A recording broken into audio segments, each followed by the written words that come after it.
观之道为学者，大家好，我是你们的挚友小关，很高兴又和大家见面了。近年来，随着人们生活水平的提升，中国高血压、高血脂、高血糖三高疾病群体迅速扩大，且人群逐渐呈低龄化发展。有资料统计，在中国人的10大死亡原因中，与三高相关的死亡人数也占总死亡人数的27%，让人触目惊心。据相关数据统计，中国超过3亿人患有不同程度的心脑血管疾病，每年死于心脑血管疾病的人近300万，每15秒就有1名心脑血管患者死亡，每24秒就有1名脑血管患者死亡。广西的黎秀金老人曾经患有严重的三高，导致浑身是病，而如今精神抖擞，面部光滑，脸上几乎看不到老人斑，头发也有转黑的迹象，走路带风都不用人扶。说出他的真实年龄，简直没人敢信。看上去60多岁的老人，今年竟然已经92了。黎秀金老人说，他在73岁之前身体不怎么好，怕冷，风一吹就感冒，直到73岁才开始注意养生，还自创了一套按摩功。每天早晨起床后都要花1个小时的时间从头按到脚，坚持了20年，整个人状态都焕然一新。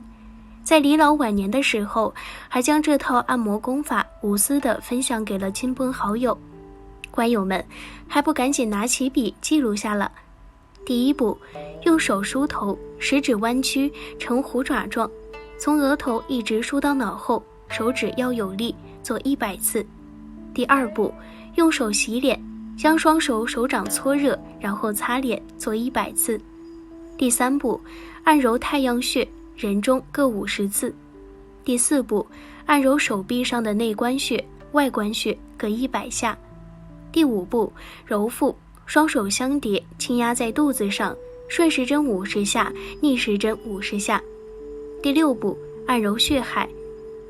坐在椅子上，将腿绷直，在膝盖内侧会出现一个凹陷的地方，就是血海穴。足三里、三阴交、涌泉穴都是100下，按揉要有力度，感觉酸胀为宜。为什么这套按摩功法会有如此奇效呢？小关经过一番研究后发现，一，每天用手指梳头能够有效治疗脱发、白发等问题，还能预防心血管疾病以及脑梗，同时还可以对肝肾起到保健作用，增强记忆力。也难怪黎秀金老人92岁了，还会出现头发反黑的迹象。二，干搓脸是药王孙思邈的养生基本法之一，使面部血液循环加快，预防感冒。更重要的是防止面神经炎、视力减退和肩周炎。脸的正面有足阳明胃经通过，经常搓有助于保持畅通，胃经畅通则消化能力更好，与脾的合作更好，有助于食物的吸收和转化为营养。三，太阳穴和人中都是人体的重要穴位，按揉太阳穴可以减缓脑萎缩，保持大脑健康，还可以减缓两眼的视力退化。人中大家都知道，看到有人不省人事了，我们首先想到的就是掐人中。其实它不仅是急救要穴，每天按揉还有补肾强腰、协调阴阳的作用。四，揉腹养生，在中国已有数千年的历史，可见其效果之大。坚持揉腹不仅能促消化、治便秘，身上的老病、慢病也会跟着慢慢抽丝而去。国医大师李继仁也曾因脾胃不好暴瘦了20斤，坚持揉腹后，脸红润了，也有精神了，饭量也慢慢回来了。五，血海穴，顾名思义就是补血穴。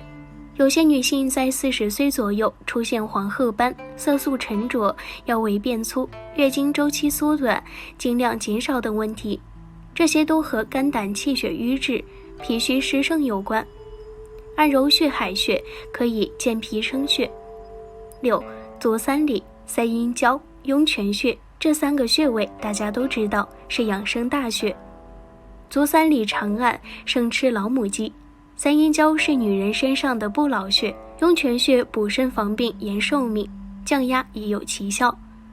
广西中医药大学医附院康复科张冲主任认为，这些穴位经常单独按揉也有保健作用，长期坚持这样的按摩对身体是有莫大好处的。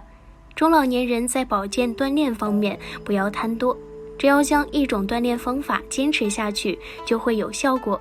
李秀金老人就是一个很好的例子。除了一套自创的按摩功，李秀金老人的饮食习惯也与众不同，一日三餐都有杂粮粥，粥煮得很讲究，要比干饭稀一点。吃粥时会放小半个西红柿到碗里。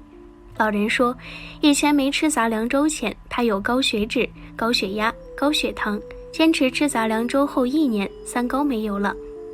李秀金老人吃掉三高绝非偶然，杂粮粥能增加膳食纤维，控制血糖和血脂，对预防三高很有作用。有大量研究表明，每天摄入48到80克全谷物，2型糖尿病的发病风险可降低26%，心血管疾病发生风险可降低21%。而在新版的中国居民膳食指南中，对食物多样、谷物为主也给出了新的要求，建议每日摄入全谷物及杂粮粥类50到150克。杂粮粥怎么喝才最健康呢？下面这个粥方大家可以作为参考。制作原料：薏米30克，黑米10克，小玉米渣10克，燕麦20克，红豆20克，小米10克，黑豆少许。制作方法：准备好各种食材，淘洗干净，用清水浸泡1夜。2. 浸泡好的食材放入砂锅或电高压锅中，加入适量清水。3. 砂锅熬的话，盖大火烧开转最小后熬，熬熟了关火，电压力锅熬，按下煲粥键即可。制作杂粮粥的同时还有4点注意事项。1. 最后一道浸泡杂粮的水不要倒掉，可以用来煮粥，因为其中含有泡出来的维生素、钾和多种抗氧化物质。2. 假如咀嚼能力比较差，胃动力也不足，那就最好把食材直接打成糊糊喝，消化吸收效果会更有保障。不过糖尿病患者不宜打糊喝，否则餐后血糖上升速度很快。3. 部分人刚开始喝杂粮粥时，可能会有口感与肠胃胀气的不适，但是也不要放弃，可以循序渐进，逐步适应。4. 除了合适配方的杂粮粥外，要正常吃鱼肉蛋奶和蔬菜类食物，保证维生素、铁、锌、钙和蛋白质的供应，它们也是胃肠维护和修复所需要的重要物质基础。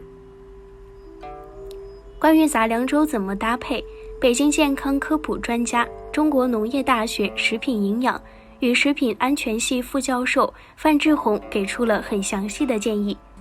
不过范教授也表示，每个人体质和消化能力不同，具体哪些食材最为合适，身体自然会告诉你，只要调整尝试几次就明白了。来看看以下3种人群该如何搭配吧。1. 糖尿病人、高血脂患者。为了严格控制餐后血糖反应，这类人请必须使用1半以上的杂豆原料，包括红小豆、绿豆、芸豆、豌豆、蚕豆、鹰嘴豆、小扁豆等。因为按照同样淀粉含量相比，它们的餐后血糖反应特别低，多在30以下。燕麦粒、大麦粒、小麦粒、荞麦粒等全谷，以及莲子、百合、芡实等淀粉种子，也都是血糖反应较低的煮粥食材。不要加入糯米、白米、大黄米、粘小米这类血糖反应过高的食材，少用枣和葡萄干等甜味食材，更不要加糖，宜用燕麦、大麦来增加粘稠感，因为它们富含有利于控制血脂和血糖的葡聚糖，餐后血糖反应较低。2. 身体虚弱和消化不良的人。这类人群容易发生胃堵、胀气等情况，宜少用或不用黄豆、黑豆、绿豆等食材，因为它们消化起来的确比较辛苦，而且容易产气。其他杂豆占杂粮粥原料的比例不超过1/3，而且要煮软一点。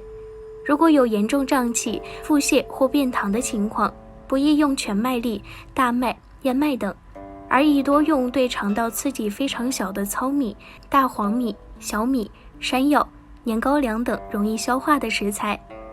3. 胃酸过多的人，要少加大黄米、糯米等粘性食材，也不要加红薯块和玉米，而芸豆、红小豆之类能煮软的豆类食材，适当放一点，对减轻胃酸是有益无害的。加上白米、糙米和小米等，再加点百合、芝麻、花生之类的配料。